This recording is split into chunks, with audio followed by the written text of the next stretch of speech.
Hi, I'm James Teagle. I'm a Neuff ambassador. I also work as a coach at Scientific Triathlon, and I've been lucky enough to compete for GB as an elite in a few World and European Championships. So this is a video on how to get back into swimming, because a lot of people around the world, not just in the UK, around the world, have not been swimming for pretty much a year now. You probably had a couple of weeks where you could get back in the water, but not long. Okay, so yeah, in the UK, we're going to go at this from a UK base, because you just work with dates there. So in the UK, we can get back in the pool, hopefully on the 12th of April. Okay, that's still a little while away, but there's things you can start thinking about now to get you ready for that.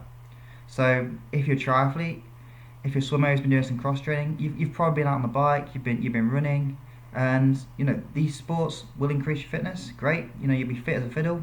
It doesn't mean you're gonna be able to swim fast. So there's things you've got to think about when you're transferring back into swimming. So the first thing is, if you've spent a long time on the bike, your thoracic top of your back is going to be really, really tight, and that is not great for swimming. So now, while you got the chance, we're still a month away in the UK at the time I'm recording this. Use this time to do a bit of flexibility work, a bit of mobility work. Get your thoracic back in, something like thread the needle, something like that. Actually work through those areas. There's loads of those exercises you can do there. Try and loosen off your thoracic back. Your thoracic back is essentially the bit, the top part of your spine, that kind of area when you're hunched over on your desk or on your bike, it's going to get really, really tight. But it's also essential for swimming. The other areas to start thinking about are your shoulders. So your shoulders, they're going to be really tight as well. You've probably been sat like this at your desk typing. Actually think about how you're gonna loosen them off. Again, there's loads of exercises, whether it's a sleeper stretch, whether it's stretching on the wall. You can find loads of videos. The reason I'm not going into this is because Neuff are actually doing their own video from their physio, so check that out. But yeah, there's loads of exercises you can do to try and loosen off. But that's what I'd be doing now if you're thinking about getting back to swimming on the 12th of April. Okay. Other areas to start thinking about are core. A bit of core strength. So maybe you've been doing a lot of core work. A lot of the triathletes I work with, if there's a session that gets skipped, it's going to be the core session. People get in this sport, swim, bike, and run. They don't really care about the core, but it's quite important. When you're swimming, you need that core engaged. So now's the time to start doing a bit of that core work if you've been skipping it out. Okay. As we get closer to the event of being able to swim again, it's time to start thinking about actually what are you going to do in the pool. Now, first things first, I wouldn't start panicking. Yes, you've been out of the pool for a little while now. You're not going to be as fast as you were, especially certainly this time last year. You're not going to be as fast as you were. Okay, just accept that. The good thing is, no one's going to be like that. No one's going to be faster than they were this time last year. So it's a pretty level playing field on that respect. Now, swimming is quite a technical sport. So, like I say, you can be fit as a fiddle. You could be one of the greatest runners in the world. For example, but if put in a pool, you're probably not going to be that fast, unless you've done some swim training in the past. Then you might have a shot. But yeah, you're not going to be great at swimming just by being fit. Okay, so where that flexibility comes in is really important. But yeah, you need to start thinking about your technique. You can't really get away with swimming with bad technique, just because swimming with bad technique costs you so much energy. So the first few sessions you do, you get in the water, forget the clock. Don't even look at it. Get your feel for the water.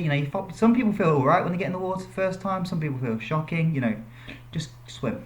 Just swim for that first session. Not too long. Don't get too ambitious.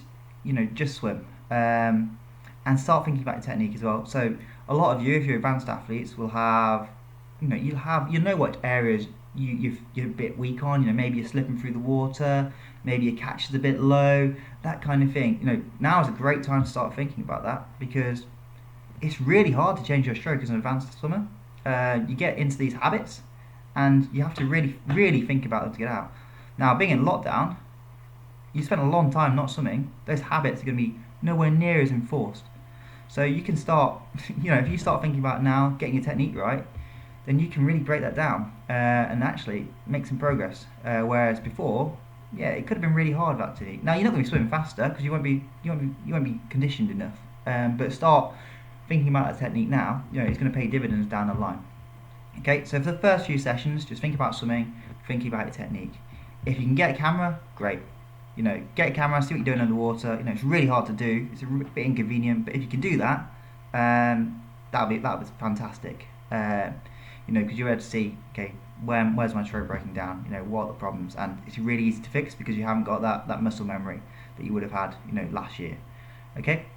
Other things to think about for those first few sessions are basically, your shoulders and flexibility again. It's going to be like doing lat pull downs, constantly. Yeah, the first session might be alright, but after that, it's going to feel hard. You're not going to have the muscular conditioning to do it. So really think about stretching afterwards. That mobility work that you should be doing now, I'm saying get ready for, keep that in. Make sure your back's nice and loose. That kind of stuff. It's good habits to do that all the time, but especially at the start.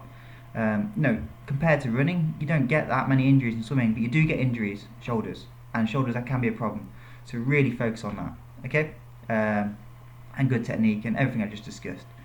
After a few sessions of that, so maybe a week or a week and a half, depends on who you are, how much you're swimming, and what you're trying to do and what your background is. But then I start to bring in some intensity. So this intensity might look something like 12 by 25 meters as 25 meters hard, 25 meters nice and easy. And on that hard, it's not max effort, it's 95% effort thinking about your technique, okay? So there's no point in swimming hard, with terrible technique. We all see it, we all see that kind of windmill effect, great, but it's not very efficient. So you're better off swimming now, at the start, thinking about technique, really thinking, okay, what's my stroke doing here? Am I swimming well when I'm swimming fast, or is my stroke just breaking down? Okay. And again, if you can get some footage of that, fantastic. You can then review it and say, okay, so what's happening? Because it is hard to see or feel what's happening in the water. A lot of the time you feel you're doing something and you're not, you're doing something completely different. So it's good to see that footage. Okay.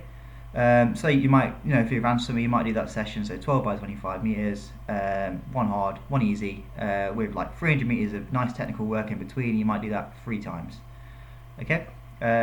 And then after that, it's starting to build up the volume and the intensity. So you want to build up the volume gradually, and then once you get to a certain level, it depends on who you are as an athlete. So it's a really hard one to actually give a number there, but depends who you are as an athlete. Once you put your volume to a certain level, you start bringing the intensity in.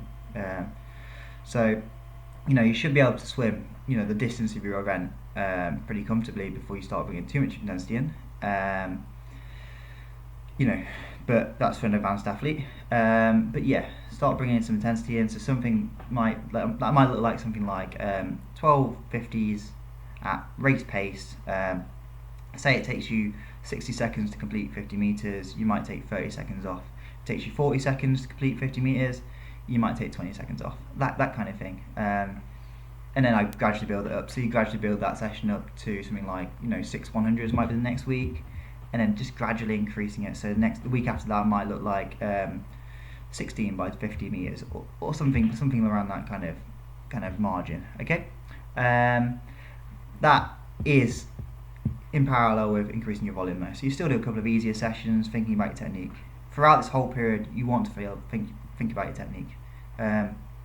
So yeah, it's going to take a little while to get back into swimming properly. It's probably going to take 6 weeks to feel anywhere near remotely where you were.